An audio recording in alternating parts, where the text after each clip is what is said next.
প্রতিদিন অপেক্ষা করি কবে আমার অফ ডে আসবে, আর এই 2 দিনের জন্য সারা সপ্তাহের প্ল্যান করে রাখি, এটা করবো ওইটা করবো। আমি মোটামুটি সব রোজায় চেষ্টা করি একটু ফালুদা করে খাওয়ার। এই রোজায় সে সেই চেষ্টাটাই করছি, কিন্তু আমার অফ ডে তো আর আসতেছিল না। তো যাই হোক, আমার অফ ডে যখন থাকে তখন আবার বাসায় মানুষ থাকে না, তো সব মিলায় হইতেছিল না। তো আজকেই মানে প্ল্যান মাফিক সব হয়েছে। তো ফালুদা বানানোর জন্য আমি আমার সব ফল টল কাইটে নিতেছিলাম। এটা না কাটলেও হইতো, তাও আমি একটু মানে সৌন্দর্যের জন্য কাটছি। যাই হোক,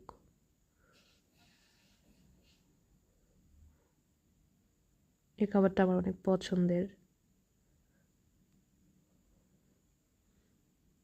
আমার কাছে যা যা ফল ছিল আমি তা দিয়েই করার চেষ্টা করছি। আর হচ্ছে খেজুরটা আমি যদিও খাই না, এমনি জাস্ট মানে দেখা